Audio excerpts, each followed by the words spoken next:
shot at 12. Good! Take it inside. Unbelievable. Julius serving. Here's Michael at the foul line. A shot on Elo. Good! The Bulls win it! They win it!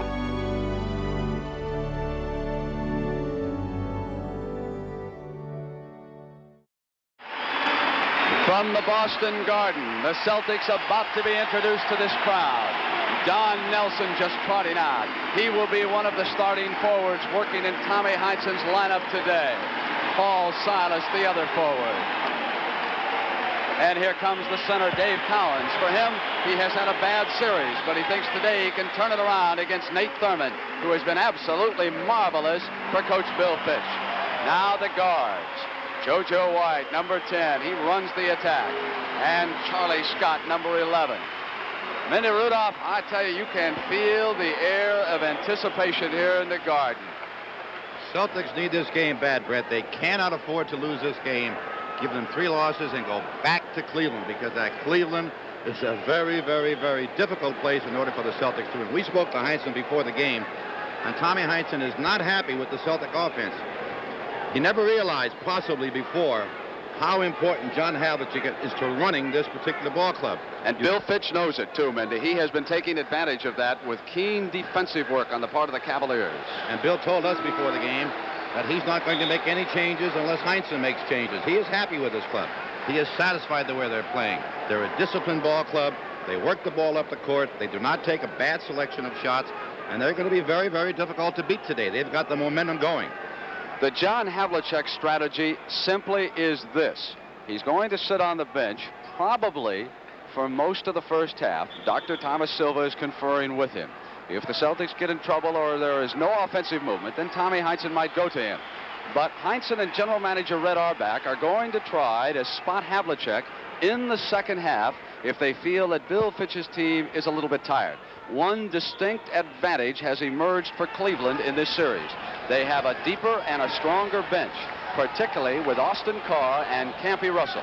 Both are capable of coming off of Fitch's bench and scoring 20 points in any given game. The official with his back to you, wearing number 26, is Richie Powers. He is working along with Bob Rakel. And we are set to start the game. Number 42, Nate Thurmond walks in there. He'll jump it against Dave Cowens. Winner of the tip will get the ball to start the fourth quarter. Celtics have it. Now we'll set the defense. Snyder going with JoJo White. Jim Brewer, who's been all over Paul Silas, has him. And Bingo Smith is trailing Don Nelson. Offensive foul on Charlie Scott. He has picked up the game's first foul. Heinsohn couldn't believe it. He yelled at Rakel as Rakel trotted past the Celtic bench. Pressure being exerted immediately by the Celtics. It is Snyder who is coming up. He's working against JoJo White. So put Charlie Scott over on Jimmy Clemens. Don Nelson is taking Jim Brewer. Dave Cowens, of course, has Nate Thurmond. Clemens has Nelson on a switch off. Thurmond trying to get the pick, and Cowens jumps off.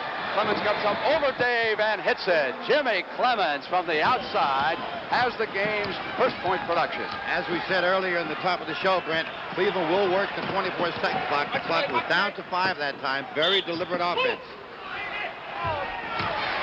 Pulling foul over in the corner against Dick Snyder. So we've had 2 quick fouls in this game, one against Scott and one against Snyder. Foul was called against Bingo Smith. It was against Bingo on that side. Smith. One against Smith, right, and one against Charlie Scott. Nelson passes back in the corner, and a 3-second violation. When you overpass and overlook, don't take the shot when it's ready. Your men position themselves for rebounding, Brent. 3-second violations occur. Here Mendy is Bingo Smith working against Paul Silas on this side. Nelson looking for Brewer. Smith comes inside. Cowens intimidate him, and the battle is so important underneath the boards. Charlie Scott with possession comes up, penetrates, gives off to Don Nelson. Rimmed in and out of the glass, and it was Nate Thurmond who controlled the defensive board. 10:44 to go in the first quarter. 2-0, Cleveland leading Boston. Thurmond got Cowens to fake, but there was a whistle, and he traveled. Took an extra step. Dragged that pivot foot before he released the ball. Now the Cavaliers, Mendy, go to some backcourt pressure. JoJo up quickly. Snyder takes Scott. Cowens out high away from the basket. Here's Scott with his jump shot. And the Celtics' first points are on the board. 2-2, 10:23 to go in the first. Charlie Scott complaining that he possibly got hit in the face that time on the shot. A matchup we've got to look at when the Celtics get on offense, Brent, is the Brewer-Silas matchup. Brewer has got to work to keep Silas off the offensive boards. Nelson picking up Brewer, and Clemens fires. He's 1 for 2 with a miss that time, and it's JoJo White who's got it on the floor for the Celtics. Holds up his dribble. Don Nelson's second shot. 0 for 2, and Cowens at the offensive board puts Boston ahead for the first time. I tell you, Cowens just pushed Thurman away from that board and picked up the rebound and the field goal. Cowens comes out to Harris, Nate Thurman. One team foul against Cleveland, none, of course, against Boston. Theirs was offense. Thurman on the drive, and Cowens came out and pushed against him. Let's watch this replay that I spoke about. Now, Nelson was missed his shot. Watch Cowens. He's in the center of your picture. Right arm onto Thurman. Of course, it's no call if there's no whistle. Foul's so very important in a game like this, and that one against Dave Cowens right now. Scott has one, and Bingo Smith playing with the only one for Cleveland. One apiece on the team side. Snyder pops. Score is tied at 4, and we've got 9 minutes and 15 seconds to go in the first quarter. Charlie Scott drives inside. Great body control. Slid off to the right side and used the glass. Brewer could have taken him. Brewer could have stepped out and blocked Charlie's path to the basket. Decided not to do it. Clemens came around Nelson, slipped and went down. Cavaliers with control, trailing by a field goal. Paul Silas cutting off Bingo Smith. Smith outside with a miss. Cowens controls, quick pass, and it was short of Charlie Scott. Tried to force the break that time. Jim Clemens was back to cut off the passing lane. Jimmy Brewer with the ball on the floor comes across to Thurman. Thurman sets the play. After the defensive turnover, here's Bingo Smith missing again. Short turnaround. Came out the other side. Bingo Smith had Paul Silas down low that time. He's got to take him outside because he's a lot faster than Silas and an excellent perimeter shooter. There's no way that Bingo will score against Silas down low. Pass went off of JoJo White's fingertips. Cavaliers with the ball. They trail at 6-4 and 8:15 to go in the first quarter. Coming up later on CBS, the Colonial Open. Lee Trevino with the lead. Here's Bingo Smith, and Paul Silas is watching him. Bingo obviously a little quicker. He'll try to move Silas around. JoJo White came out, and he fouled Dick Snyder. I have noticed some exchange of words out here between these ball players. I noticed Brewer and Scott going nose to nose, and I noticed Bingo Smith and Silas going nose to nose. There are some bad feelings. A little ill feeling out here, right? Clemens to Bingo. Silas staying. Oh, great pass to Dick Snyder, who got open on the back door, and Bingo picked him up, and we're tied at 6, and we come down inside. It's 7:50 in the first quarter from the Boston Garden. Eastern Conference Final. 2 victories for Cleveland, 2 victories for Boston. Neither team has broken through on the road. Charlie Scott, right corner. Another miss. The battle, I believe the ball was touched last by Cleveland. Yes, it was. They were in control, and again, Bill Fitch is up, complaining that somebody got up over one of his players' backs, and there should have been a loose ball foul. Charlie Scott at the top of the circle, comes right side. This time he's forced out by good defense. Clemens and Snyder were right there. Snyder with a pass for Brewer. He's open. We're going to have a wipeout of the field goal and a backcourt foul. Prior to the pass, Snyder was fouled.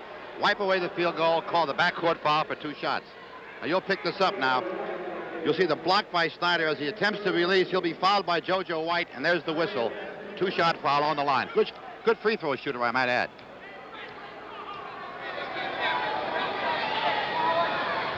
Snyder makes the first, and because it's in the backcourt, he has another one coming. Now we have 3 team fouls against Boston already at 7:26 and 1 against Cleveland. So with a couple of more, the Celtics, of course, will slide into that penalty situation. It's 8-6. Cavaliers lead the Celtics, 7:18 to go in the first. Nate Thurman and Cowens were battling on one side, but they're going to be coming the other way. A 3-second violation. That is the second time now that we've had the 3-second call. I'll tell you, Tommy Heinsohn just threw a towel underneath the seat that he is on, and Killerly grabbed him, but one of the referees caught it, and Heinsohn has been hit with a technical foul. So Bingo Smith will shoot the technical, and he missed it. Now, of course, they haven't scored a point on that, which is really not the important thing, Brent. The important thing is that Heinsohn's only allowed one, and if he picks up another, he will be in the locker room waiting for this game to end. I expect him to be pretty quiet from here on in and be rather selective in his remarks to the officials. All right, Mendy, we come down towards 7-10 right now, and 8-6 Cavaliers lead it by 2. And so far, it is starting out to be the kind of basketball game we anticipated from the Boston Garden. Emotions are running very high. Snyder outside. Battle for the boards. Cavaliers control. Second chance coming up. Smith from Clemens. A little football handoff under the legs. Bingo Smith will hurt Silas from outside as long as he keeps him there. Woody Hayes probably taught Clemens how to snap like that at Ohio State. Knocked away as Cowens tried to go to Nelson. Good defense by the Cavaliers. They force a turnover. They lead it by 4 points in 6:38. Great inside pass to Brewer, who was forced out by Nelson. Here's Clemens. Quickly back to Bingo, over here to Brewer. Ball movement, but now they need a shot. Shot clock comes down inside of 10. Here's Smith, and he traveled. Bingo Smith had his shot, did not take it. Wanted a little better angle and is really angry at himself for doing what he did, for putting the ball through the floor. We've got our first timeout from the Boston Garden. 6 minutes and 26 seconds. Cavaliers lead the Celtics by 4. And a reminder to all of our CBS fans on the West Coast, you will get bonus coverage today. Game 7, Phoenix at Golden State, the decisive game in the West. That's coming up after the Colonial National. Of course, we've got Lee Trevino leading there. We'll have a halftime report. JoJo White with control. The Celtics have turned it over 6 times already, Mendy. You got a foul down low with Nate Thurman, and you're going to see a battle all afternoon with Nate Thurman denying Cowens position on the court. Now watch it. They're at the right of your screen. There's Cowens and Thurman doing battle. Celtics regain control, and Nelson hits the field goal. Now, what's important about that foul situation is that's the first one against Nate Thurman, 2 on the team side against the Cavaliers, and 3 against the Celtics. We come down inside of 6 minutes left in the first quarter. It's 10-8. Celtics trail the Cavaliers. Game 5, Eastern Conference Final of the NBA. Jimmy Brewer. Cowens with tremendous position. Backed Nate Thurman out of there and controlled the defensive board. Now the Celtics will go for the tying basket. JoJo got it. JoJo White off a double pick. Good perimeter shooting. Pressure from the Celtics. All Silas working against Bingo Smith. At the other end, of course, it is Brewer, who will take Silas and try to block him away, not give the Celtics any second chances. 5:25 to go in the first. Bingo Smith back out to Snyder. Threw it a little too deep, but Jimmy Clemens reacted quickly and retrieved it. Clemens up with the shot. Battle underneath, back to Clemens. Clemens up, and Charlie Scott knocked it away, and there was a foul called against Scott. His second already. Charlie Scott knocked it away, but you'll also watch Charlie Scott grab the wrist. Ferocious rebounding between Thurman and Cowens. Now you'll watch Charlie Scott leave his feet, foul against Clemens as he goes to the free throw line for 2 shots. And Boston's 4th team foul, Brent. It puts them in a little bit of a problem here early in the first quarter. That's right, Mendy, because we've got 5 10s. Richie Powers warning the 5 players. Standing along the line. Wait until he shoots. Doesn't make any difference. He hit it. It's 12-10. Cavaliers over the Celtics. We've got 4 fouls now called against the backcourt of Boston, which has been and is going to be Tommy Heinsohn's strategy. Pressure the ball. 2 on Scott and 2 on White. JoJo. Battle of the boards, and it is Bingo Smith, the small forward on the Cavaliers. Pass to Brewer, who is breaking quickly from that other wing. Bingo Smith. JoJo White with control. Thurman got back on defense. Scott gets inside, and the ball was hit by Jimmy Clemens. Knocked out of bounds, and Charlie Scott will set up the Celtic play. There was a lot of pushing and shoving and grabbing and holding as they're going up and down the court. Each team just taking an opportunity to hold somebody if they can do it. This series has taken on a brand new intensity after those 2 games in Richfield, Ohio. Both of them won by the Cavaliers. Cowens up over Smith. Silas and Brewer. And there you can see the battle. And finally it is Silas who gets to the corner. So we get a second chance. As Jimmy Brewer that time could not take it away. Charlie Scott, air ball, and Silas was there and went to come back up. And the ball was on the floor. It'll be a 1-shot foul. Ball on Jimmy Brewer. 3 team fouls against Cleveland. And as Mendy pointed out just moments ago, 4 already against Boston. And we've got 4:15 to go in the first. 12-10, Cavaliers lead it. Double team against Nelson. He comes up firing after taking a step back outside, and he has tied it. One thing the Celtics need desperately is some point production up front, because Havlicek is on the bench, and they have not been getting it. Nelson watching Brewer.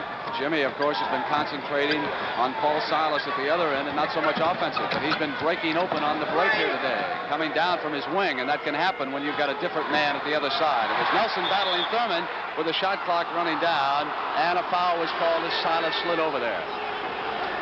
Let's watch this. You'll see the mismatch created on the pick. Now, Nelson has Thurman as he goes. No foul there, but watch Silas come into the picture. There it is, on the wrist. Thurman will go to the free throw line. Boston being in the penalty situation for 2 shots. And Heinsohn hasn't sat down all game. He is really upset. He was upset when we saw him early in the day, Brent. Yes, he was. He was more upset than Red Auerbach or I think anybody else in the Celtic organization. Besides the trainer, Frankie Shalat, he seemed quite nervous to me today. Very, very uptight. I'm not sure if Boston took Cleveland seriously when this series began, and then they won the first 2 games, and I think there was a tendency to let down after that. And now they're in a war here in the NBA's East. It's 13-12. Cavaliers lead it by a point in 3:33. Collins rolling that hook shot.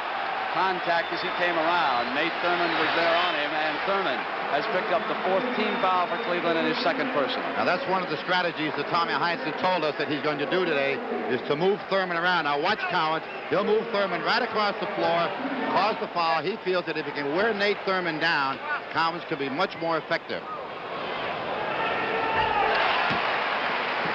Let's take a look at this from another angle. Now, there's Collins again. Everybody clearing out, and Thurman again causing the foul. Collins puts the Celtics ahead 14-13. 3:29 to go in the first quarter from the Boston Garden. Neither coach has gone to his bench yet. Brewer comes out to take the pass. Nelson taking him. Switch, and JoJo has Brewer, and here's Jimmy Clemens. Scott now must go with Brewer, and they pick him up right now. Shot clock important, and Brewer up over Charlie Scott. Cavaliers, Mendy, picked up that mismatch so quickly and burned the Celtics that time to regain the lead. Good ball movement, causing a lot of switches and a lot of mismatches, and they pick them up, as you said. 15-14, Charlie Scott puts the Celtics back ahead as we start the seesaw. 2:50 to go in the first. Bingo Smith trying to draw the foul on Charlie Scott. Clemens with Collins switching off on him, and as Nelson came up, there was a foul called underneath. Mendy, I wasn't sure, but we checked, and that foul was against Nate Thurman. Bingo Smith was also there on Don Nelson, and of course Nate Thurman now has picked up 3 fouls. Now remember that Jim Chones is out of this series because of that broken bone in his foot. And do you see that sign? I'm not so sure. He hasn't tired out yet, but he's got 3 fouls already. If Thurman doesn't foul out, he'll poop out. Well, he has not tired yet, and let me say a word about that big guy. There were an awful lot of people who thought his career had ended when he was traded to Chicago. They didn't think he played that well with the Bulls last year, but he has come over to Cleveland, and he's been an inspirational leader for the team. And now with Chones out, what a valuable performer he's been. But if they have to take Thurman out, they will be forced to bring on Luke Whitty or switch Jimmy Brewer into the pivot and let him play for a while there, or of course the rookie John Lambert. And Lambert last Sunday had so much trouble against Dave Cowens. Here's Thurman with those 3 fouls right now. 2:28. Brewer outside over Nelson, lights it up. Something you won't see very often is Jimmy Brewer taking a 20-footer. It'll be interesting now to see if the Celtics change their pattern and go down low to Cowens with Thurman with 3 fouls. Let's watch this now and see how they play their pattern. There's Cowens with the ball, Mendy, and I think you're right. I think they're going to let Dave handle it a lot more right now. He was popping out like he wanted it again. When Nelson on the turnaround, Thurman controls the board, and we come down toward 2 minutes left in the first quarter. It's 18-17, Celtics over the Cavaliers. Brewer on the drive. John Nelson is the man who is guarding Brewer, and that is his first personal. And Luke Whitty will be the game's first substitute. And we can almost guess who he's coming in for. Nate Thurman will go to the bench. I think it's a smart move by Bill Fitch to get Thurman on the bench. He's got 3 fouls, 1:58 to go. If he can stay in range with the Celtics to the end of the first quarter, he'll be very, very happy. That third foul was a big call against Thurman. Puts him in trouble all the way through the game from here on in. Steve Kaburski is up. He'll come in for Tommy Heinsohn.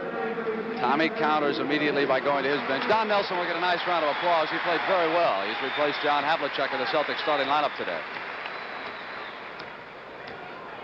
Score is tied as Brewer pops this free throw, and he puts the Cavaliers back ahead 19-18. We're down to 1 minute and 55 seconds. So as the Celtics come up, let's again, Mindy, watch and see if they go to Cowens to see what Luke Whitty's got on defense. Here's Whitty wearing number 44, watching Dave. Cowens rolls to the basket. White throws up the shot. Whitty had position. I think Cowens got a hand on it, but it was knocked back over to the Cavaliers. Come down on the far side is Bingo Smith. JoJo White watching him. Here's Luke Whitty handling the ball on offense. Facing the basket now. Cowens gave him the shot. Cowens will give him that shot all afternoon. 125. Nate Thurmond over on the Cavalier bench with 3 fouls right now. Steve Kaburski. Bingo Smith picking him up in this offensive sequence. Clemens picked off, and Charlie Scott fires. There's a lot of contact on the picks. There's a lot of contact on the switching. And the officials at this point in the game are doing a great job of keeping it under control. We are seesawing. It is 2019. Boston over Cleveland. We now move down inside the 1 minute mark. You heard it. That's a no-no. You're not allowed to grab shirts out here. Nor pants, nor shoelaces, nor socks, or anything else. Don't grab shirts. Both teams already in the penalty.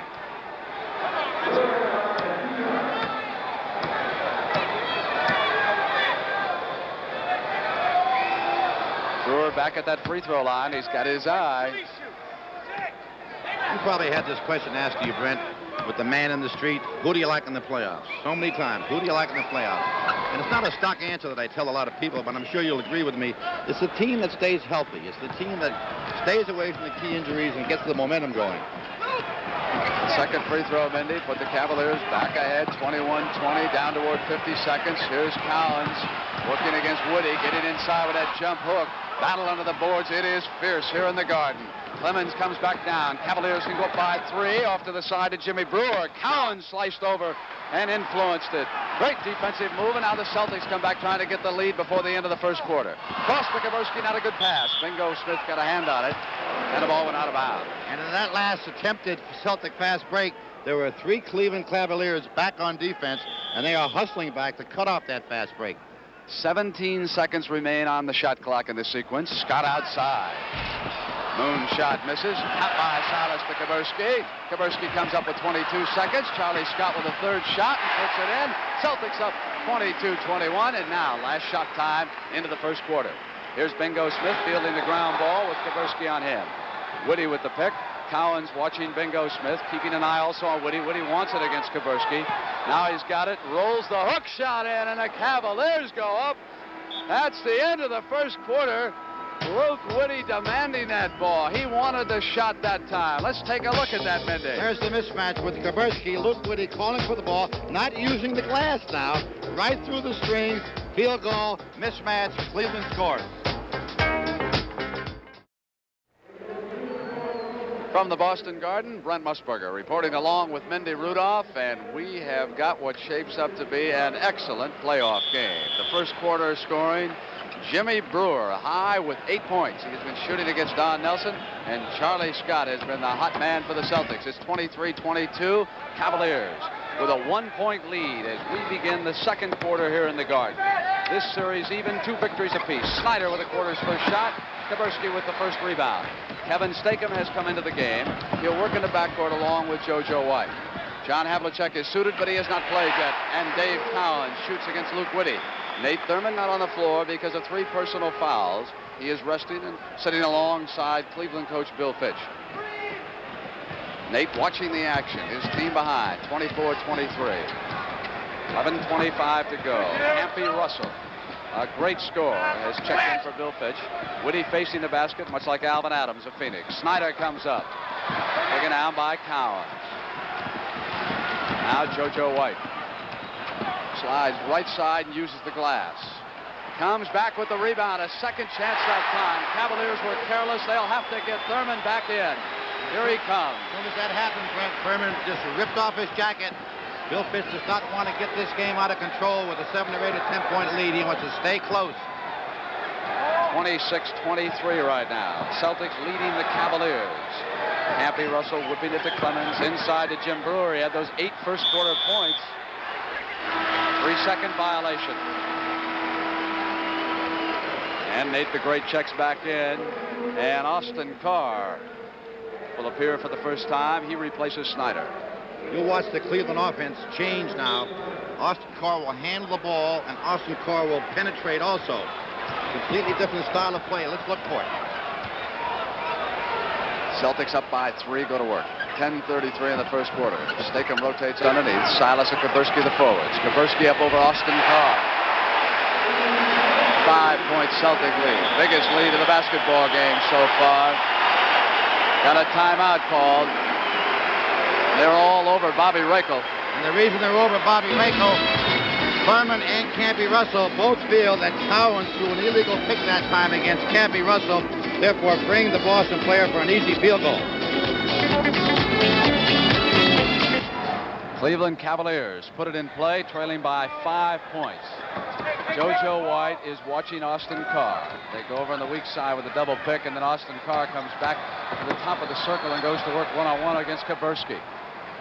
Austin Carr will penetrate, as we just saw. Then he'll cause the ball to move inside, and the Celtics will have to compensate their defense. Here are the Celtics. Cowens at the top of the circle. Battle won by Thurman. 28-25 and 9:50 to go in the first half from the Boston Garden. Campy Russell. Paul Silas watching him. Dave Cowens jumps off. So aggressive on defense, but he comes out. Picks up a forward or a guard. Here's Thurman working against Silas. Takes one shot. And Kaburski with control. Outlet to Kevin Stakem. Over to JoJo White. He was open all along, Mindy. He just stood over there waiting for the ball. Cowan saw him. He never put the ball to the floor more often than he had to, and just a scoop pass over to JoJo White, causing an easy field goal, hitting the open man. Campy Russell waiting. Boston very aggressive on defense right now. That shot clock winding down. 5 seconds left. Campy Russell one-on-one. Fall away, hit him. His specialty. And that's the thing that Tommy Heinz has said as we were talking to him, Brett, before the game. You do everything right against Campy Russell, any kind of defense, yet he'll fall away from you on a shot and go ahead and convert a 25-footer. And he's right back, Mendy, with another chance. He's got it in a 3-point play. Just what you were talking about on the miss by Stakem.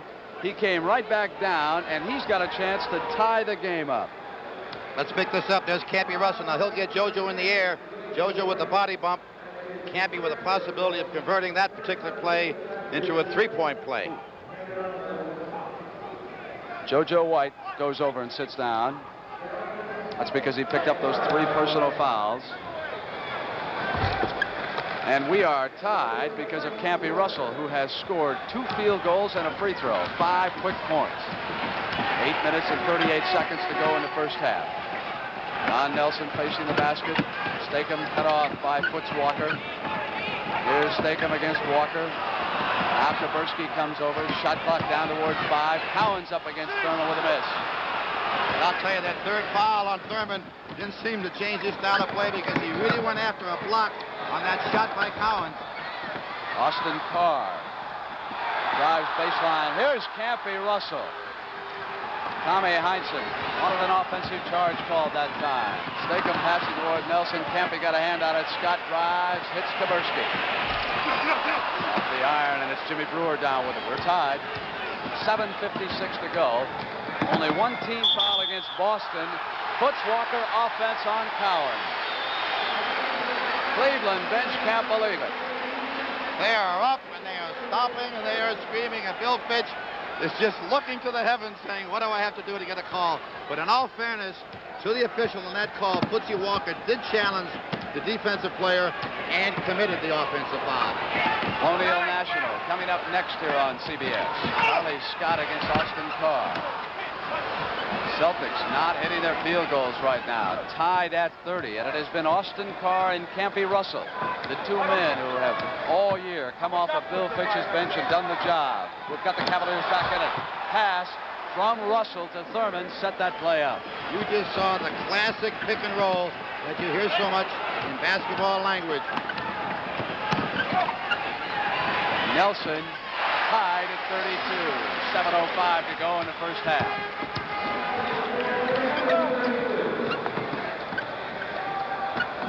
The Cavaliers with that pattern offense of theirs, and Paul Silas getting ready to check back in for the Celtics. Oh, Campy Russell. Kaburski was all over him, and he still hit it. That's that fall-away jumper that is just almost impossible to defend against, Brent. 7 quick points, a great assist on that pick and roll that Mendy pointed out. 34-32. 6:39. Bill Fitch's bench is definitely a key factor here. Stakem drives baseline. Thurman was there on defense. Ball goes out of bounds, and the Celtics regain control. And not only was Thurman there on defense, but Thurman saved a field goal. It was an easy field goal, an easy turnaround layup. And Nate, playing with 3 fouls, hasn't seemed to have hindered his play at all, Brent. No, he's out there hustling, playing defense, blocking shots, going for rebounds, setting picks, everything he has to do.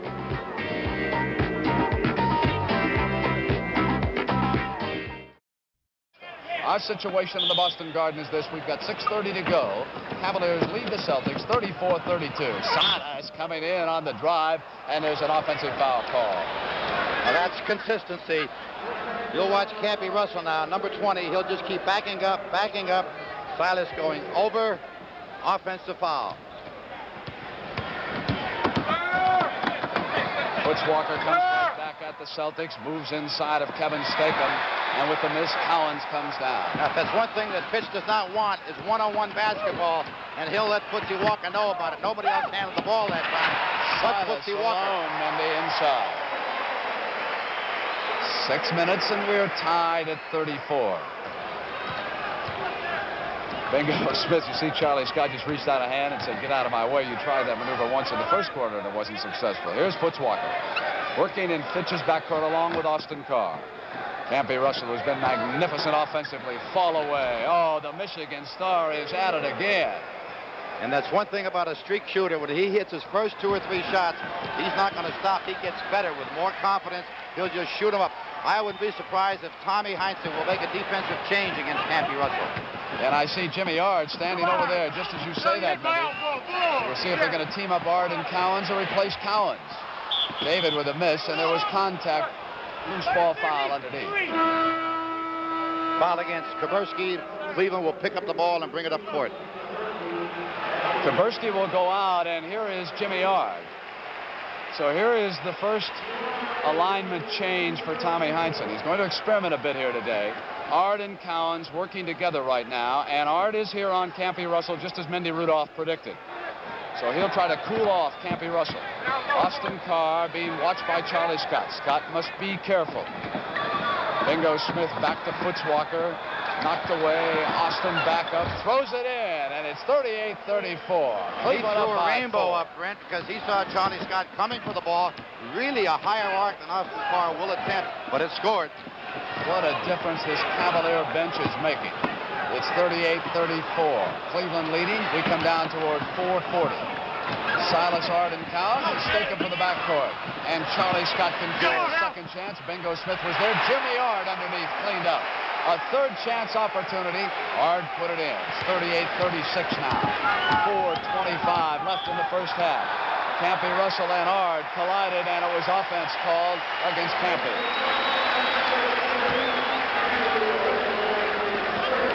Let's watch this now. You'll see the elbow. There it is by Campy Russell. That's not a team foul. Cleveland has no team fouls as we go into 4:23. Boston with 2 team fouls. Elbow! Coming the other way because of that elbow which was thrown over there. So an offensive foul at the other end.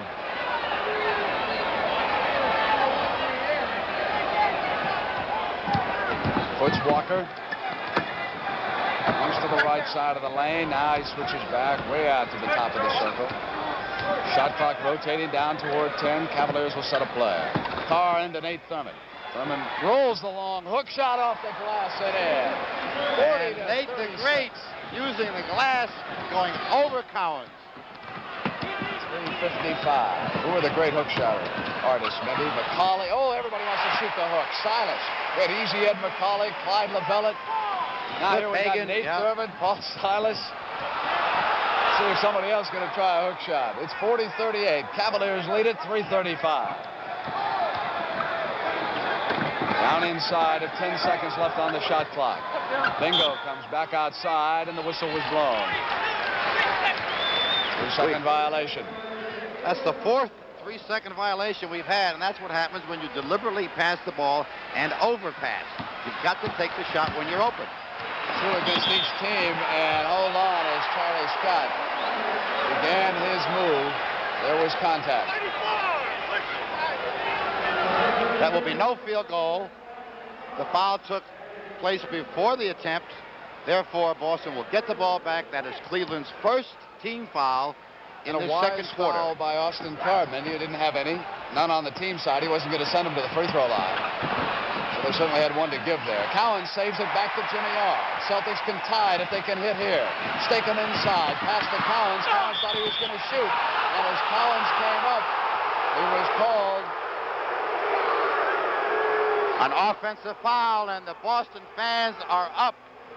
Let's watch this on the replay now. Stakem penetrating, will pass the ball off to Cowens.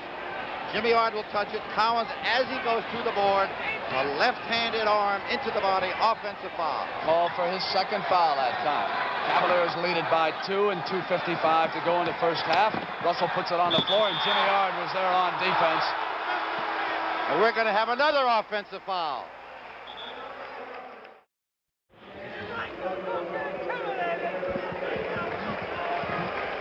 Mendy just received word from the Colonial National in Fort Worth. Lee Trevino has lost a stroke, bogeyed the fourth hole. He is 9 under. And, of course, the final round is coming up here on CBS after this basketball game. Collision inside. Talk about contact. Scott, who has not scored in this quarter, finally gets a field goal. And a big one. Tied at 40. We come to 2:35. Left here to play in the first half in the Boston Garden. Charlie Scott defensing Austin Carr. Cavaliers set a play.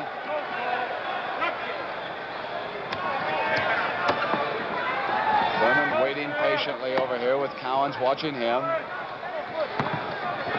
Cavaliers come down to 5 seconds. And this foul will absolutely murder Cleveland. That's the fourth foul on Nate Thurman, an offensive foul called by Richie Powers. Thurman is absolutely disgusted and distraught. And I've got to say, that was a little bit of a chintzy foul call. Nate Thurman with 4 personals goes out, and Bill Fitch yells both ways. Let's have some called against Dave Cowens down there. That's his complaint. Bill Fitch was complaining that time, Brent, that Nate was being held, and therefore he was pushed into a move. John Lambert, the rookie, will try to replace him. Offense called against Jimmy Yard, and it is rough here in the Boston Garden. And would you say we have a lot of offensive fouls out here? There it is again, another offensive foul. This may set a record this particular quarter. There are probably more offensive fouls than defensive fouls. 1:58, a tie game. Austin Carr outside. Collins with position on Lambert. Here come the Celtics on the move. Jimmy Yard pops. They go up by 2 as he hits it. 1:45 right now. Jimmy Yard threw a line drive at that hoop. He almost broke the glass on that play. Jimmy Yard from Cincinnati has been a factor here since coming off the bench. Campy Russell has been quieted down also. Here's Foots Walker. Cross now to the rookie Lambert. Back now to Russell. He goes down. Silas was there, and he need him for his 3rd personal.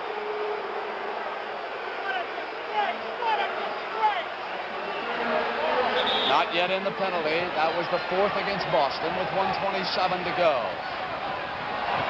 Hard. Checks Walker. Drives on Cowens. Dave Cowens with control. If that's one weakness that Footsy Walker has, is a tendency to go one-on-one. Here's Charlie Scott from the left baseline with a jump shot. Battle for the loose ball. Second chance. Silas off the Cowens. David could not save it. The Cavaliers will put it in play. They trail it by 2 points. 1:02 to go in the first half.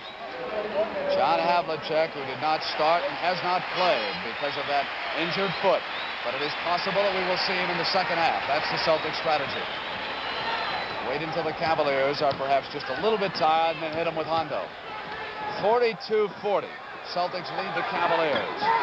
50 seconds to go in the first half. Brewer off to Austin Carr. Cowens came out. Carr. Second chance goes in. And they are battling for those rebounds. I'll tell you, everybody who's in position is going for the ball. Nobody's backing off of anybody out here. It is a war here in the Boston Garden. Cowens working against the rookie Lambert. Muscles inside. Offense called against Dave Cowens. And there is another offensive foul. And that was a good call. His Cowens third went right foul. through him, and we have a technical foul against Dave Cowens. Cowens was unhappy with the call. He said something to Richie Powers that Powers did not like, and we're going to have a technical foul. Now let's watch this. Cowens will back Lambert to the baseline and go up and over. Powers had a great angle on the play. He called the play absolutely correct, and Cowens reacted as Carr misses the second technical foul. Bingo Smith shot the first one after the tee on Tommy Heinsohn, Mindy. So the officials are going to keep this game under control at any cost. And it may be a high cost. Emotions are running high in the East. Boston and Cleveland tied at 2 games. Ard was on Campy Russell, and they'll come the other way. And we have another offensive foul. Unbelievable second quarter. I can't remember more offensive fouls being called in a game this year that we've done, Mendy. It has been unbelievable. Fierce action here on the part of players from Boston and Cleveland. It is tied at 42. Last shot time for the Celtics. Like to have the lead. Butch Walker, not much time, just a second. Nelson comes up firing, and they will go into their locker rooms tied at halftime. So the situation in the East is this. Boston won the first 2 games of the series. Cleveland went home and evened it up. Now it's game 5, and at halftime, it's still even, 42 all.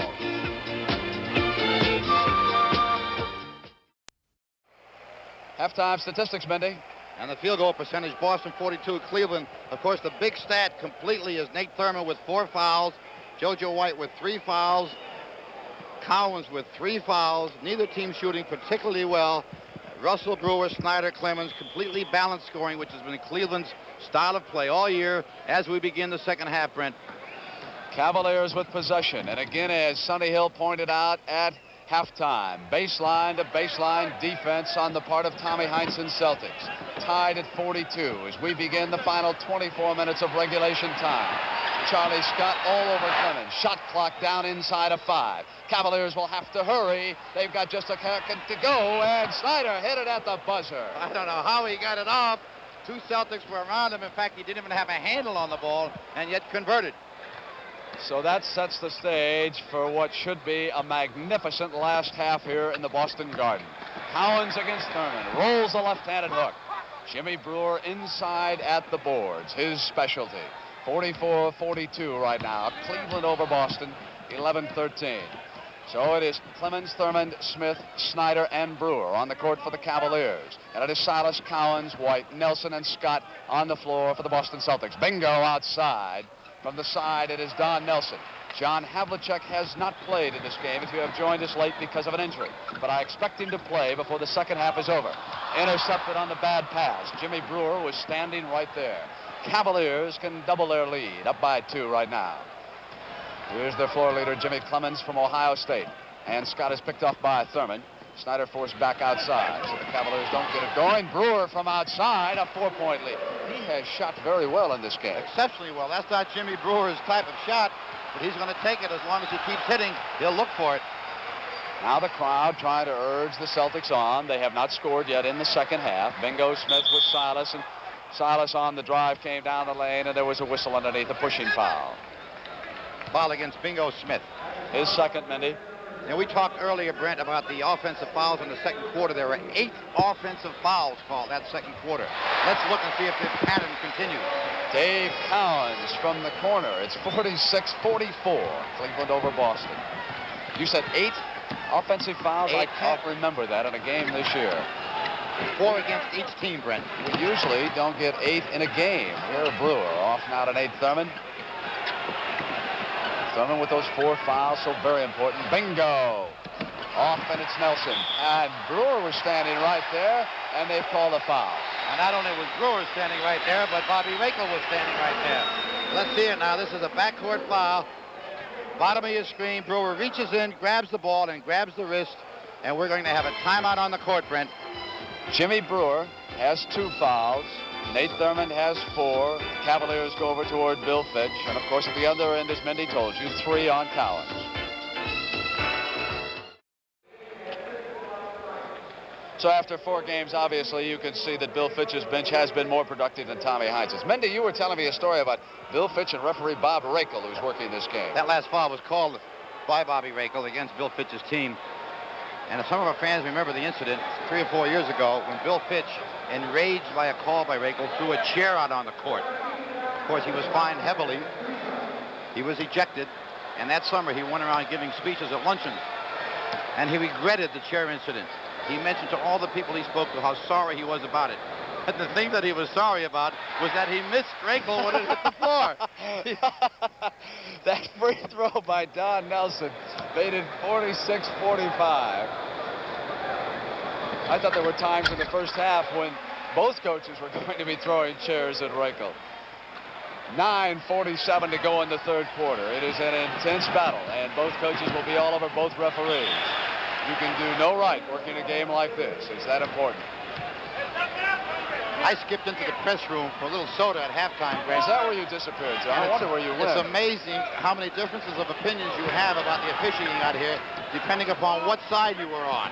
And I must say that this is a very, very difficult game to officiate, and they're doing a tremendous job right now.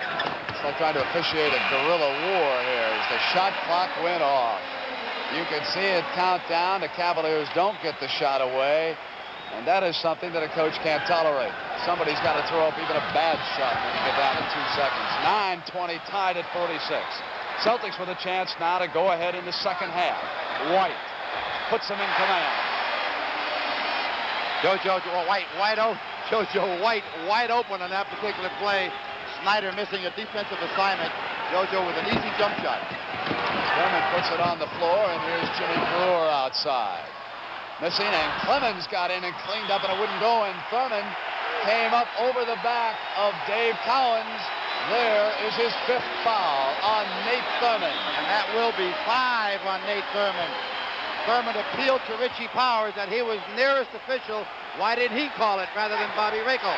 Nelson, and suddenly the Celtics are turned on. They go up by 4, and Bill Fitch faces a tremendous coaching problem right now. And down the court as Thurman came to the Cleveland bench, he waves to Fitch. Keep the substitute on the bench. Give me a shot at this. Let me play. I don't want to get out of here. 8:32 to go in the third, and Thurman's playing with 5, and he hits a turnaround. Makes it 50-48. The big guy wants to hang tough right now. Cowens playing with 3. Let's see if they go to Dave and let him try that driving hook shot that he likes against so many centers. Bingo Smith watching Nelson. Here's Cowens out away from the basket. Thurman comes in with the rebound. Cavaliers come back down. They'll try to tie it. Pressure defense. Scott waiting. Clemens across the timeline. Way away from the basket now. They'll have to set up. Cavaliers are being forced to use up that time clock by good pressure defense right now. Bingo Smith baseline on Silas. Contact as he began his move toward the hoop. Oh, with that foul by Silas, Smith comes to the free throw line. That is the 3rd foul against Silas. 3 team fouls against Cleveland and 1 against Boston here in the third quarter with 7:53. But the important foul statistic, just as it has been all game, is Nate Thurman's total, and he is playing with 5. And we have got to look for Boston to go down low to Dave Cowens and possibly work one-on-one against Nate Thurman. Let's look for it, Brent. He's down low, Mindy, just as you said. He's got the ball right now. And it is Don Nelson who takes the pass and misses. Cowens comes up, knocks it away from Thurman. Silas throws it up. Bingo Smith clears it, tied at 50. Bingo with the ball on the floor. We come down towards 7:30. Snyder with a jump shot right corner. Won't be there. Cowens to JoJo White. Celtics will now try to get the lead here. Third quarter action. Cowan's on the drive. Rolling left-handed hook falls through. Cowan's getting the good bounce off the ring, and we've got to look for this. I'll repeat. Cowens will undoubtedly test Thurman to see how he's going to play, whether he's going to back off. Bill Fitch has a tremendous decision to make right now. Thurman with a little too much English. Ball rolled back out. Nelson down the middle. Cowens off to Scott from the corner. 54 to 50, a 4-point Celtic lead. Timeout in the Boston Garden. Crowd on its feet. The Celtics have regained control here in the third quarter. Leaded by 4. 6:54 to go now in the third.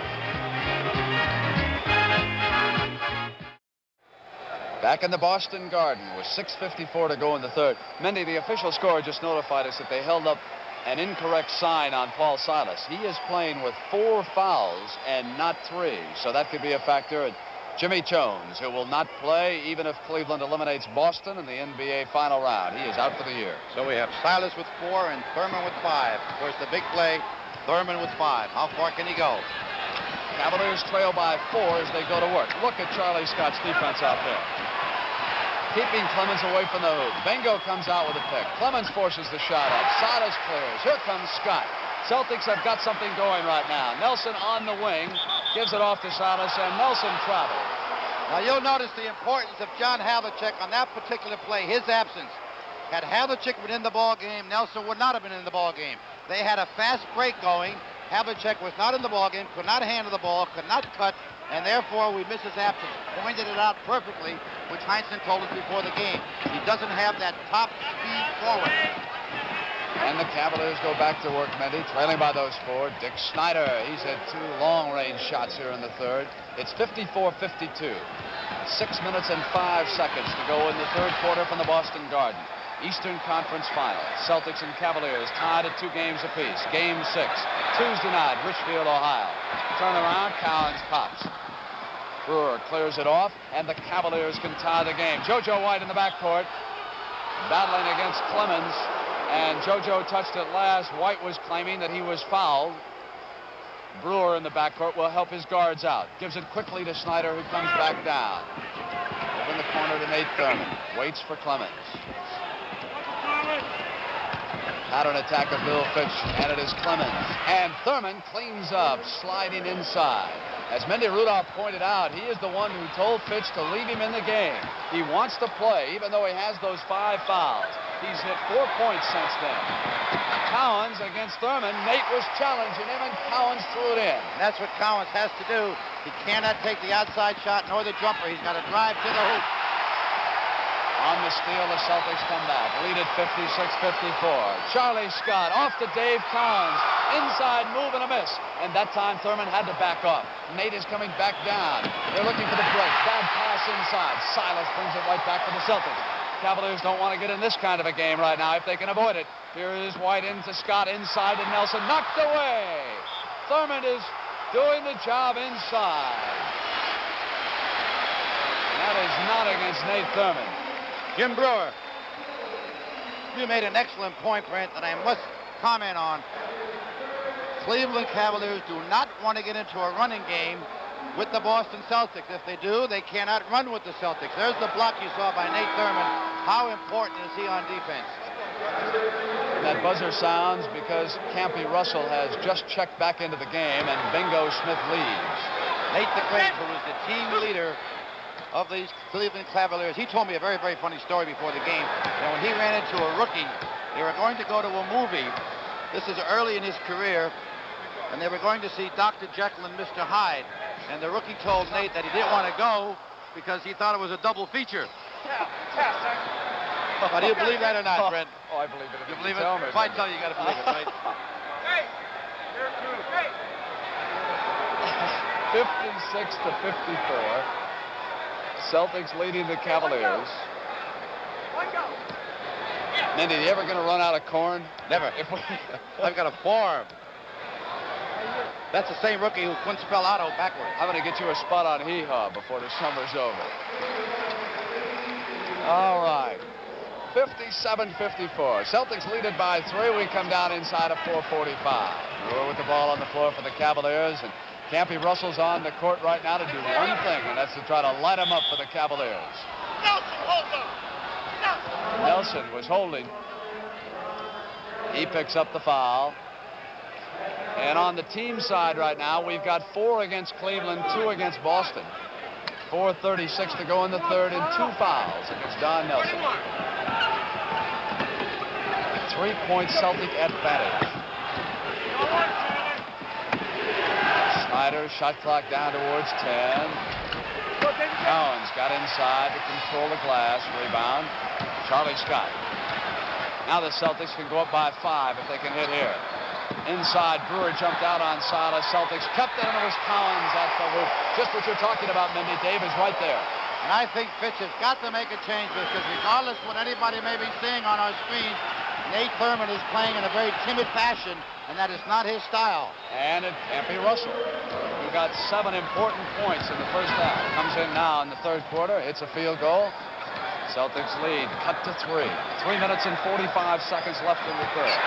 Cowens driving, going up, got Thurman off his feet, but no 6th foul that time. Snyder, crowd wanted Thurman to be fouled out of the game. Campy Russell with control. Nelson backs off, offensive foul. You just saw Don Nelson with a Hollywood performance. Now let's take a look at it. The contact wasn't that bad. A little bump, and as soon as he feels contact, Don Nelson looked like Cary Grant doing a little waltz. 3 fouls against Russell. 59-56, Boston over Cleveland. 3:25. You can hear the crowd chanting, "Let's go Celts." Shot clock down toward 5. Charlie Scott's dead on. 61-56, it's a 5-point advantage. It is very important for the Cavaliers to get a basket. John Lambert is up. It looks as though Thurman will come out. Behind his back, Clemens to Thurman, who was rolling towards the hoop and hit the field goal. And we're going to have a possible 3-point play. And did they need this play, Brent? Look at this pass, Mindy. Clemens will penetrate to the hoop, a behind-the-back pass.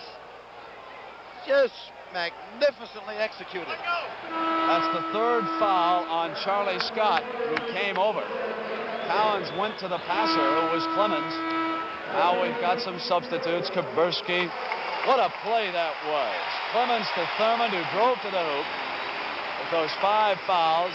Let's watch this, Brent, from another angle now. Watch Nate Thurman getting the pass. Boy, that's beautiful basketball. There he is at the line. Misses it. Tap back, and the Cavaliers control 61-58. They can move to within 1 point. 2:55. Campy Russell, the shooter's got it. John Lambert, who has not replaced Thurman, but Jim Brewer is on the floor. So it's Thurman and Lambert team. Snyder outside. Off the iron. Controlled by Campy Russell. Kaburski blocked it. Cavaliers still have it. Clemens outside. 61-60. We talk so often about offensive rebounding and keeping the ball alive, and there was a prime example of it. JoJo drives down, gives it to Kaburski, back to White, who has to pass off because of the Cavaliers' defense. They have forced a turnover. Cavaliers can suddenly regain the lead. We've got a timeout.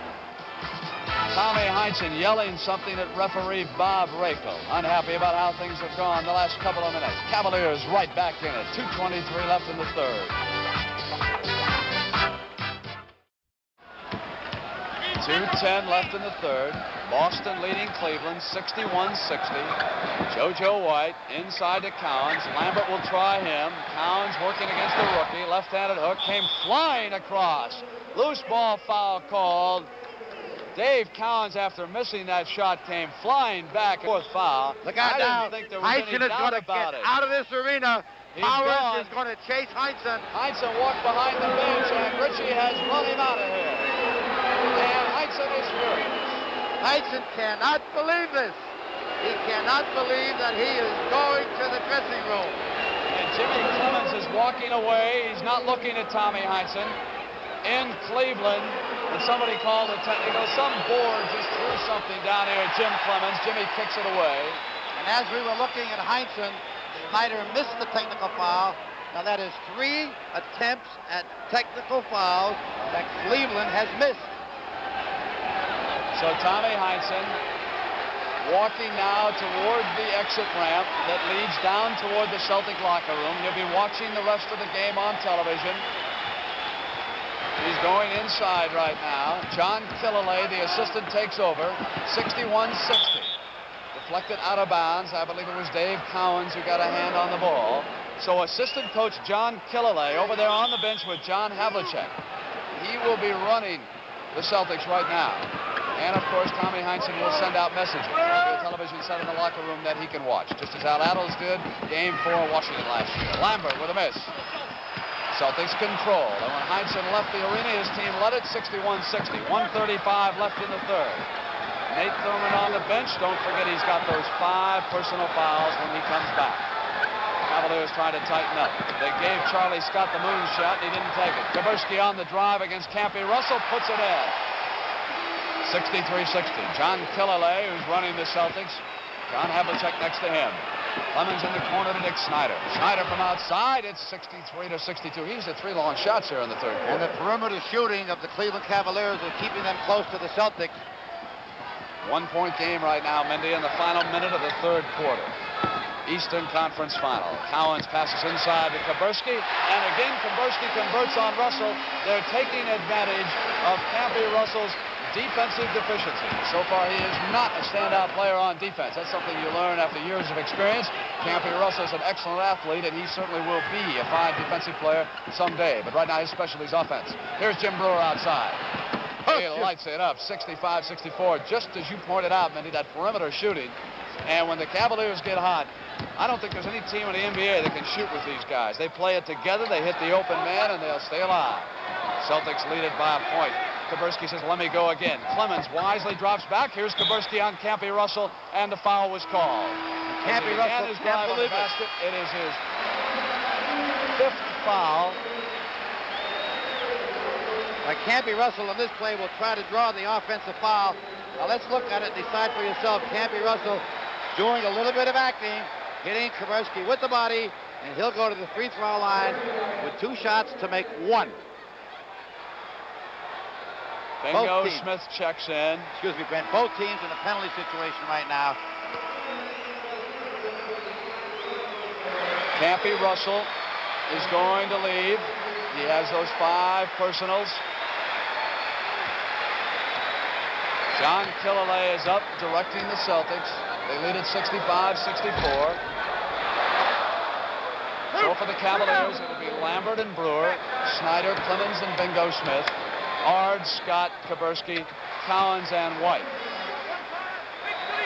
So against this Cleveland lineup, John Killalay is going with some additional height. He's got Cowens, and Cowens stepped inside to control. That pointed out, Brent, the absence of Nate Thurman. Had he been in there, Cowens would have never gotten that rebound. Clemens outside. And Brewer at the board with a second shot. At the buzzer, the Boston Celtics have gone ahead at the end of 3 quarters. At the end of the first half, we were tied at 42. Now it is the Celtics who go up 68-64. 12 minutes to go on CBS.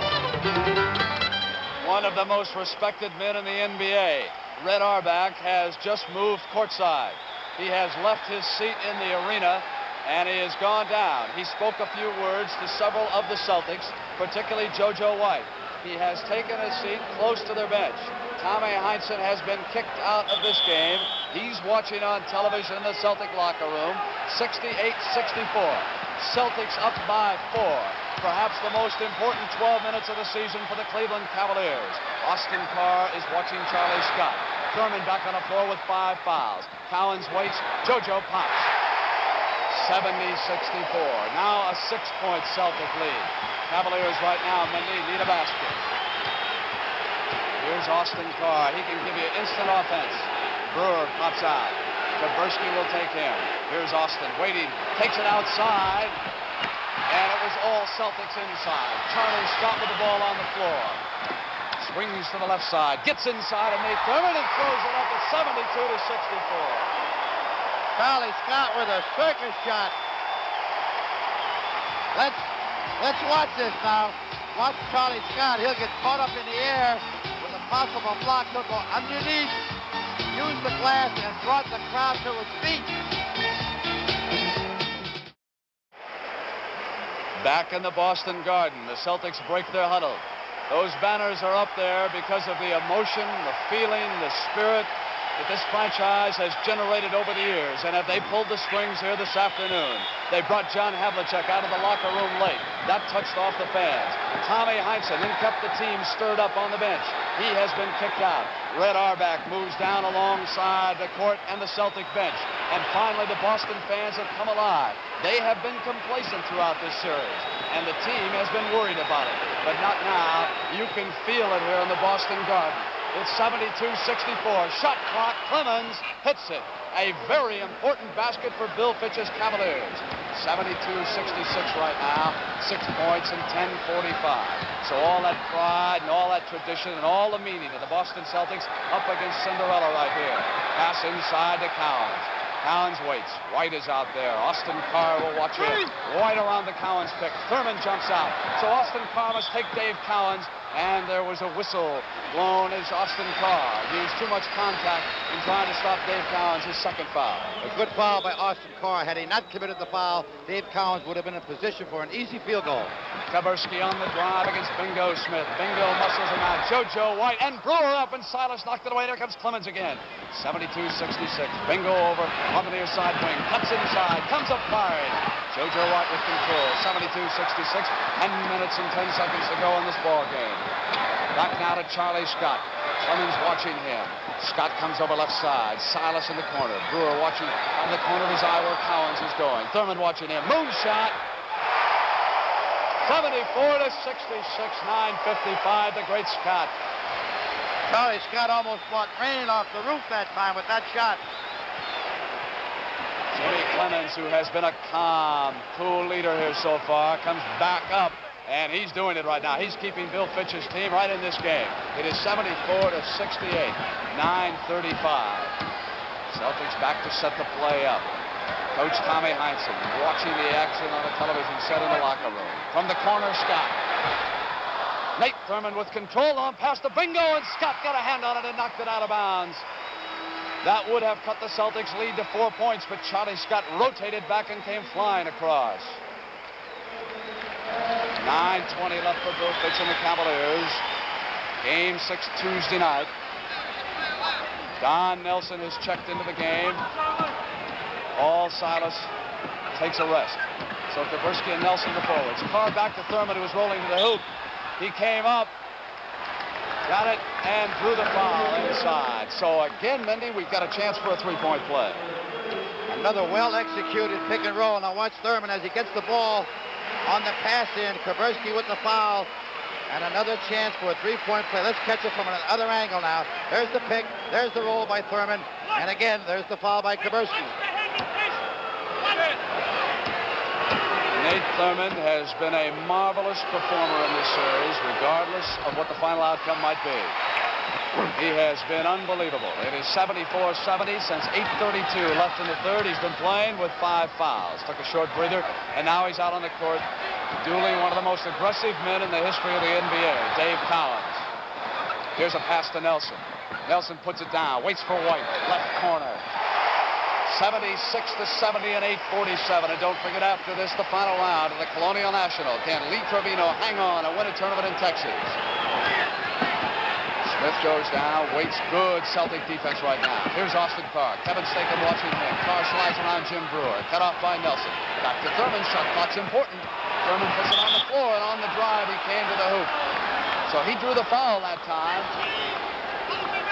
John Kelley, who has replaced Tommy Heinsohn, his assistant coach. And there, of course, 3 seats over. Red Auerbach watching. Let's watch Thurman as he got Cowens up in the air, going to the hoop. And I'll tell you, for that veteran Nate Thurman, that's got to be a sweetheart of a move. A lot of speed. That foul was against Dave Cowens, and that is his 5th personal foul. 5 fouls on Cowens as Silas comes in and Kaburski goes out. So now we've got a situation where both centers are playing with 5 fouls. And Mindy, we've got 8 minutes and 26 seconds to go. If both these centers stay in the ball game, Brent, I will be absolutely surprised that Nate Thurman has hurt Cleveland right now at the free throw line. Celtics lead it by 6. Here's Silas, who took a short rest and then came right back out. White and Slater. Collins outside. Smith picks up, puts it on the floor. Cavaliers can cut the Celtics lead to 4 points. Nelson watches Bingo. Collins jump shot on the switch. Here's Clemens now. Collins will take him. Thurman working against Nelson. Nate wants it. Austin Carr on the wrong side. Brewer. Thurman with possession, but he couldn't get back. It took a long bounce away from him. Celtics can go up by 8. Inside to Don Nelson, left alone. They go up by those 8 points. In the 2 games that Cleveland lost here in Boston, Brent, it was the 4th quarter that put them under. We're getting the same pattern right now with the Boston ahead by 8 again in the 4th quarter. Let's see if it continues. Bingo Smith with a miss. Nelson came back and Brewer controlled. And Clemens, he's been deadly. It's 78-72, and Bill Fitch wants Campy Russell back in the game, even though he has picked up 5 personal fouls. But he has been a fine shooter here. Stakem. And Charlie Scott will come back in also. Nelson turns around on Bingo and drew the personal. Don Nelson is as good as anybody in this league on drawing fouls as Charlie Scott comes back into the ball game. Now, neither team is in foul trouble at this point with 7:04 left, Brent. Boston with 2 and Cleveland with 2. Campy Russell back in. Jim Brewer goes out for a rest.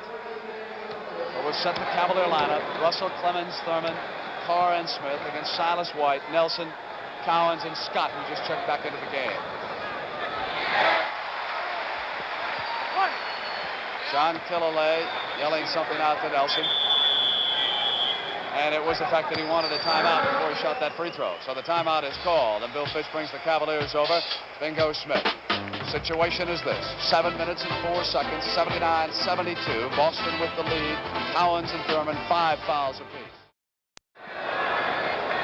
Here's Nelson following the timeout with that unusual one-handed form. 80-72.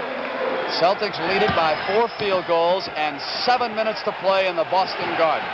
Campy Russell. Thurman picks off Nelson. Collins jumps over on Campy Russell. Russell passes off to Bingo. Silas Harris's hand. Bingo moves inside and hits it. He got Silas to make the initial move, then he took him. That quickness counted right there. 80-74 and 6:44 to go. Now Charlie Scott. Clemens battles through JoJo White's pick and follows him all the way deep into the left corner. Nelson inside. Campy Russell forced to pass it. Now here's Silas. Bingo bumping him. Silas throws up the hook shot. Cavaliers can climb right back in it. It's 80-74. They can pull now to within 4. Baseline, beautiful move, Austin Carr. Notre Dame, former great, did it that time. Great body control by Austin Carr. He was caught up in the air, too far under the hoop, yet he converted it. 80-76 now. 6 minutes and 10 seconds to go. Celtics offense slowing down just a bit. Remember, there's 1 move left. They can put Havlicek in the game. Charlie Scott pops. The miss. Here's Clemens, and suddenly this can become a 2-point basketball game. Clemens with the ball on the floor. 5 minutes and 55 seconds, plenty of time. Collins and Thurman playing with 5. So's Campy Russell, and he hit it outside. It's a 2-point Boston Celtic lead. Cavaliers calmly and coolly have pulled back into this. And that's a team of character, Brent. Every time you look like you're going to knock them out of the game, they come right back again. That's character. And here's Thurman demonstrating character and muscle. Cavaliers can tie it. 5:30. Clemens with the ball on the floor. Jimmy Clemens has been about. Here he is. Havlicek. They're playing their trump card. The final moment in the Garden. Clemens outside. We are tied up, and John Havlicek is there sitting, and wait till you hear the explosion when he checks in. So the trump card is about to be played. 5:10. Celtics battling to win the Eastern Conference. Collins with a quick move on Nate Thurman. Contact, that's it. Thurman has fouled out of the game. Richie Powers has called the 6th personal. And the technical also has been called. Technical against the Cavaliers and Thurman. So Thurman said something, and Richie Powers objected to it. 5 minutes and 3 seconds. Bingo Smith over pleading the Cavaliers case. Score tied at 80. And there's Havlicek. Now let's see, Mindy, if Boston can hit the technical. They do indeed. And that technical foul called on Nate Thurmond is a little salt on a wound. I think Powers could have walked away and could have ignored him, maybe gone over for a little piece of chewing gum or some bread. Let's watch this foul. There's the call. The foul is there. And let's credit Dave Cowens with making Nate Thurmond come over and challenge him. John Lambert comes back into the game. Just what you've been talking about, Mindy. They took it to Nate Thurmond and finally playing with those 5 fouls, he fouled out. Now, can the Cavaliers turn around and quickly get Cowens out of the game? I would guess absolutely yes. Cowens will not finish this ball game. Let me go out on the limb now. Cowens will undoubtedly foul out of this ball game. 82-80. Cowens makes it a 3-point Celtic lead. Havlicek is playing. Injured left foot. Torn fascia tissue. Iced it for 7 hours last night. Austin Carr puts it on the floor. Back down to Jimmy Clemens with a shot at the top of the circle. Clemens with an incredible fourth quarter. 83-82 and 4:45 to go. Paul Silas checking, waiting for Austin Carr to get by. And here's Charlie Scott. It's a 1-point lead by the Celtics right now. Nate Thurmond out. Dave Cowens playing with 5. Campy Russell playing with 5 fouls. Silas has Campy on him, and here is Cowens. The rookie Lambert watching him. Ball gets away. Battle for the loose ball. Dave Cowens gets it back to Hondo against the shot clock. Hondo had to throw it up, and we had a whistle. Apparently, they did not get it off. 24-second violation. 10 points in the fourth quarter for Jim Clemens. 16 points overall. And they have been at the perimeter. Nothing easy about Jimmy Clemens' work here. Back now to Campy Russell. He can put the Cavaliers ahead, and he does. It's 84-83, and we come down toward 4 minutes. This is the Campy Russell Clemens show. It's unbelievable how these 2 young ball players can continually hit from the perimeter.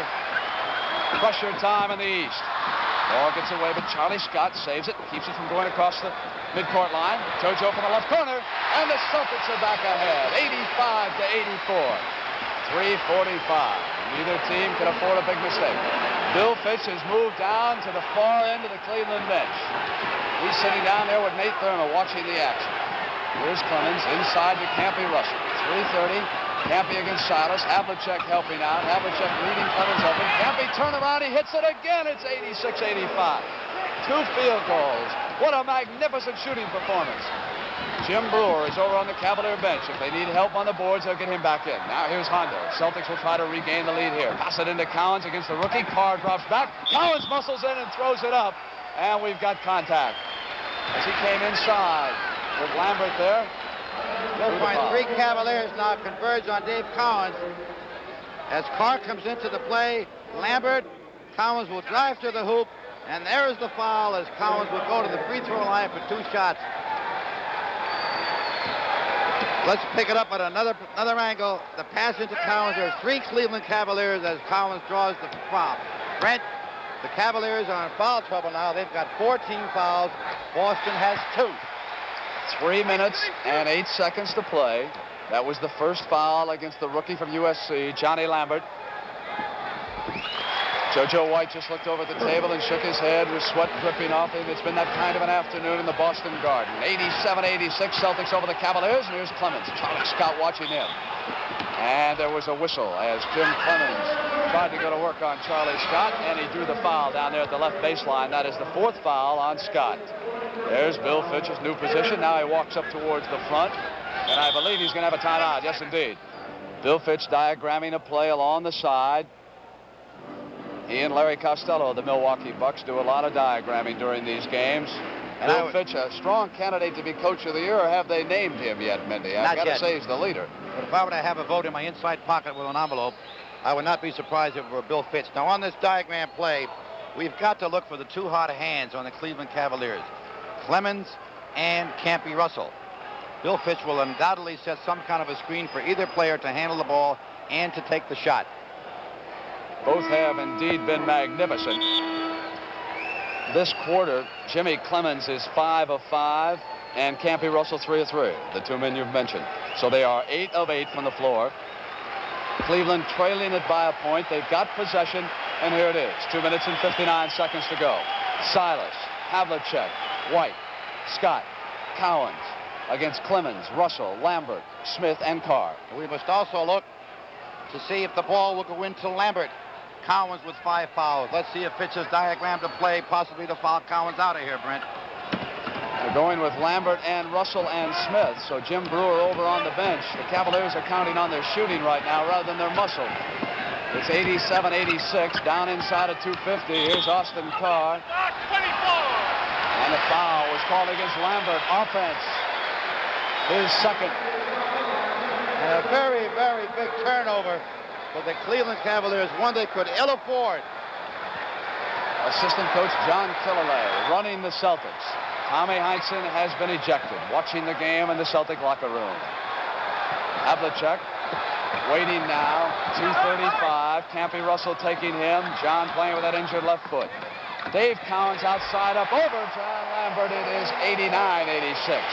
And the last 2 plays have pointed out the absence of Nate Thurman. Offensive foul against Lambert and a field goal by Cowens. Maybe they'll try Brewer on Cowens. Let's see. Here's Jim Clemens on the turnaround. He finally misses this quarter. Austin Carr touched it last. Celtics with a 3-point lead can make it 5. You called it, Brent. Here comes Brewer. Brewer will play Cowens. Lambert will go to the bench. Jim Brewer, a former high school great from Maywood, Illinois, then went to the University of Minnesota, where he played for Bill Fitch. He is a marvelous defensive performer. And he's going to take Cowens right now for the final 2 minutes. 89-86. Cowens, Brewer watching him. Here's Cowens up over Jim Brewer. Charlie Scott cleans up. Won't go, and there was a foul.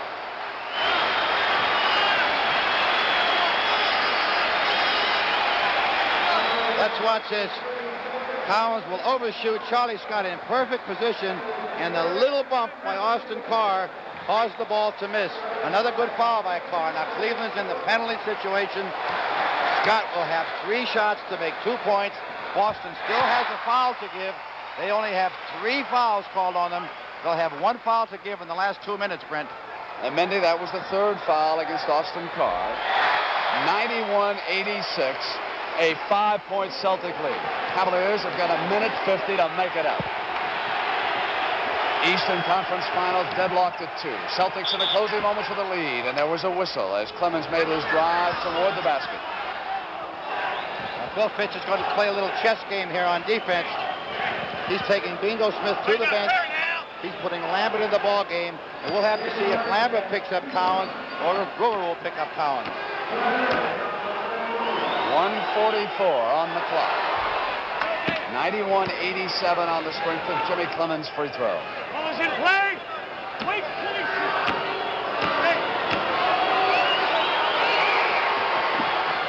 91-88.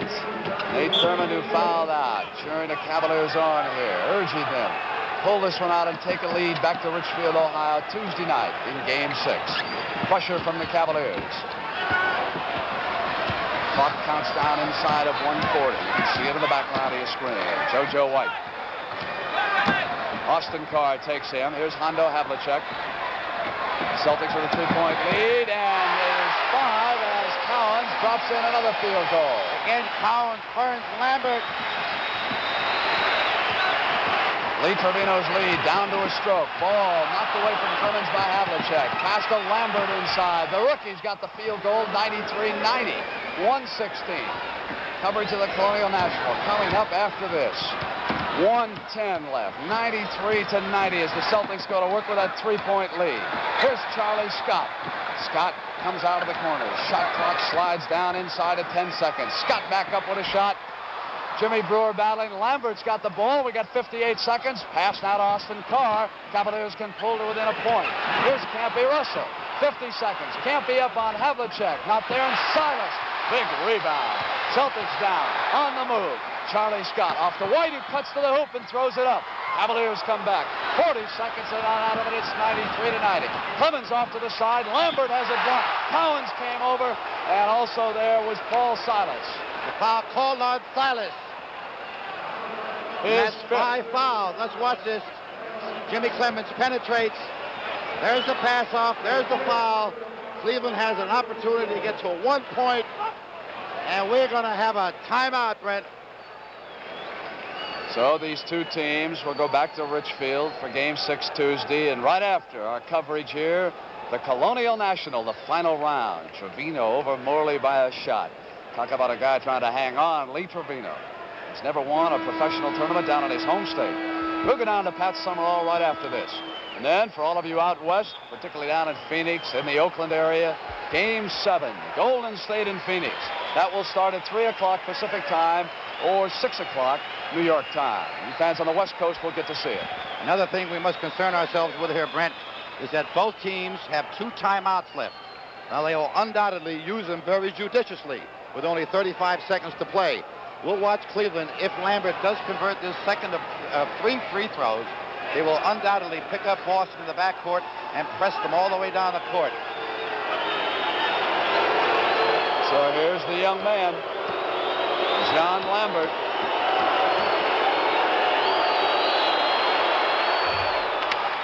Cooley makes the first one, 93-91. Undoubtedly some Cleveland fans in very dangerous territory. It is a 1-point game as the rookie calmly hit a pair of free throws.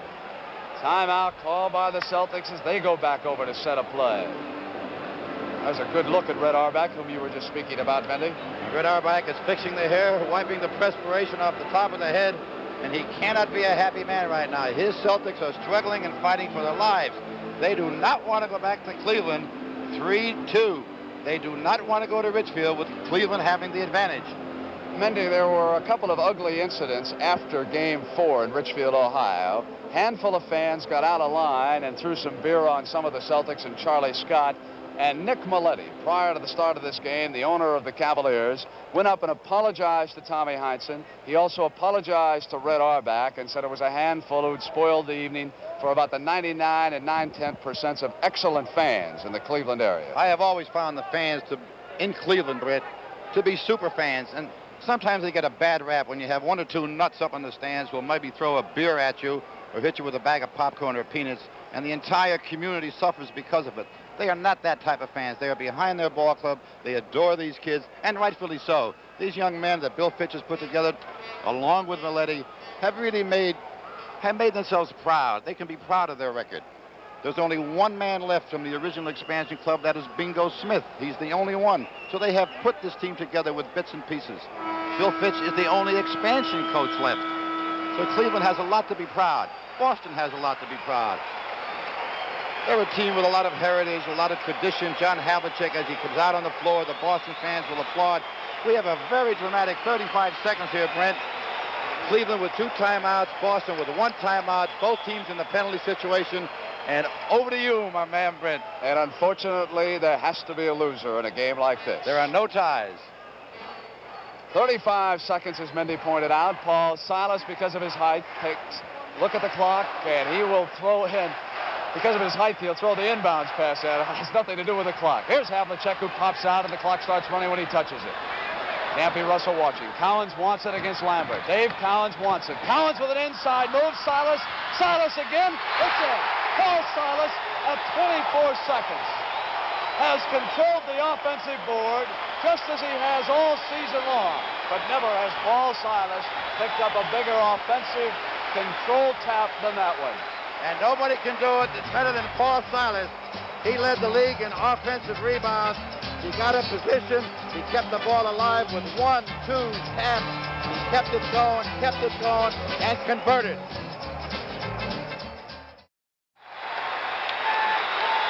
Back for the final 24 seconds. Now let's play coach for a minute here now. The one thing the Boston Celtics cannot do is foul a Cleveland player and possibly give them a 3-point play. They must protect that 1-point lead. So let's look for Cleveland for an easy shot, and Boston possibly to run the clock out. There are only 24 seconds left. Cleveland can get 1 shot. Clock will start when somebody passes it, and it was Collins who was pressuring Brewer all over him.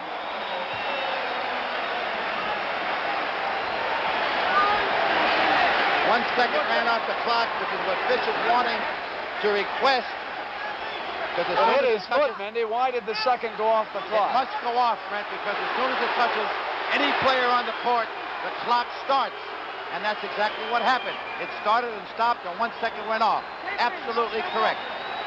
All right, then we're not a full 24 seconds, obviously, because it was instantaneous. So we are down now to 20 seconds. Austin Carr, 95-92. Carr with the ball on the floor. At 16 seconds, Austin Carr puts the Cavaliers to within 1 point. 14, and the Celtics will call timeout because they want some court position and a little breathing room right now. Wow, we got 14 seconds left, Brent. Now we've got to look for one thing. We've got to look to see who is in the lineup as Boston comes out. And if I were Bill Fitch, I would gamble with a foul immediately. Boston must inbound the ball in the front court. Therefore, if the foul is committed, it's going to be a one-shot foul, which will mean 2, not 3 for 2. And hopefully, he will bring in a Footsie Walker type of ball player to play tight, tenacious defense, possibly steal the ball, and if not, foul somebody immediately, depending upon who's on the court. Those are the matchups that he's writing down on that paper. JoJo White matched against Foots Walker, so obviously Foots Walker is coming in the bench right now. That's the setup he wants down here for the final 14 seconds. And let's check and see, Mendy, who the 5 players will be. Incidentally, that control tap by Silas was only his 3rd basket in this game. Cowens came alive against Fitch offensively and scored 26. But one of the reasons there was the fact that Nate Thurman got into early foul trouble and finally picked up his 6th, so he'd been over on the bench. Cleveland cannot gamble with more than 4 or 5 seconds on this clock. They will attempt to block the pass coming in, Brent. As soon as it hits that court, they will probably take one shot at a steal, and if they don't, they've got to foul the Celtics immediately. Now, Nelson is in. Good free throwers on the court. Cowens, White, Havlicek, Scott, and Nelson. All pretty good free throwers. Now, who do you foul? Possibly a Cowens, possibly a Havlicek, who hasn't played that much. Let's see as the story unfolds. Nelson will throw it in. 14 seconds on the clock. 95-94. Clemens checking with Bobby Rakel. Remember, Boston has no timeouts left. Nelson has 5 seconds to inbound the ball. Can't be on him. Here's Havlicek. Clemens out on Hondo Havlicek. And the foul is called. And I'm not sure that Clemens wanted him. He was unhappy about it. There was the foul. There was no question about the foul. And that's what they had to do. Now let's watch this on the replay. Clemens all over Havlicek, holding and forcing and grabbing him. Havlicek will go to the free throw line. Just what I anticipated. Cleveland gambled with 3 seconds, 4 seconds. Paul Silas back in the ball game. 2 big free throws by John, the captain. Havlicek hits the first one. 96-94. Well, I've got a moment. Great job, again turned in by director Sandy Grossman and our producer Charles H. Milton III. It's a 3-point Boston Celtic lead. 97-94 with 11 seconds. Mendy, I've got to say, if I'm going to pick somebody to foul, it's not going to be John Havlicek. Now, I can't believe that you're going to send somebody out to nail him. Well, you had 5 good free throwers on the court, Brent. Possibly the weakest of the 5 was Dave Cowens. But Havlicek had the ball, therefore Clemens had to crowd him and possibly create a steal.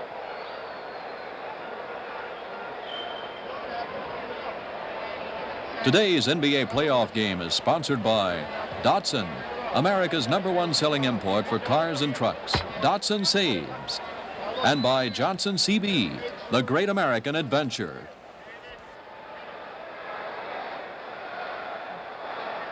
Down to the last 11 seconds. Game 5 of the Eastern Conference Final between the Cleveland Cavaliers and the Boston Celtics. When the day began, even. 2 victories apiece.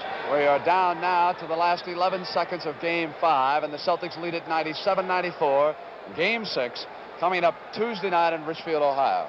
And we recreate the scene again, Brent. The last time this took place, it was 24 seconds to play. We now have 11 seconds to play. The one thing the Celtics must avoid at any cost is a 3-point play. They will undoubtedly let Cleveland score a field goal and control the inbounds pass. They do not want a three-point play. That's the last word, you can bet me, that Killaley said to this club as they come back on the court. No fouls at any cost. And if you joined us late, John Killaley is running the Boston Celtics because Tommy Heinsohn has been ejected after watching the game in the Celtic locker room. Cowan's out again to face up against Jimmy Brewer. Cowan's all over him. Brewer waits, pops, and Salas got a hand on it. It's going to be all over. The Boston Celtics have won Game 5. JoJo fouled by Bingo Smith in the backcourt with 4 seconds to go. So the Celtics are going to win this game. Did you see Dave Cowens up on Jim Brewer on that pass? Excellent, excellent defense by Dave Cowens. You'll watch this. Well, there's the pass in. Bad pass. John Havlicek picks up the ball. He's going to trot it on the clock out. Pass it off to JoJo White, and JoJo fouled in the backcourt. JoJo has 3 for 2 with Cleveland being in the penalty situation. Now remember, Cleveland has no timeouts left. Therefore, they cannot move the ball to midcourt. Now there's the Cowens play, causing the bad pass. JoJo hits it.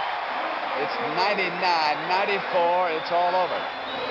Last second, Jimmy Clemens, magnificent in defeat for Bill Fitch and the Cavaliers with a final miss. And the Boston Celtics have gone ahead in the Eastern Conference Final 3 games to 2.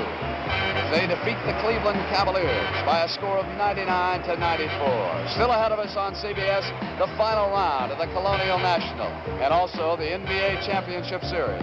Boston or Cleveland from the East against Phoenix Golden State in the West. That'll be coming up on CBS. You fans on the West Coast will be able to see that 7th game of the Western Conference Final between Phoenix and Golden State right after our coverage of the Colonial National. This is Brent Musburger for Sonny Hill and Mindy Rudolph saying goodbye from the Boston Garden in Boston, Massachusetts, with the final score again is Boston 99, Cleveland 94.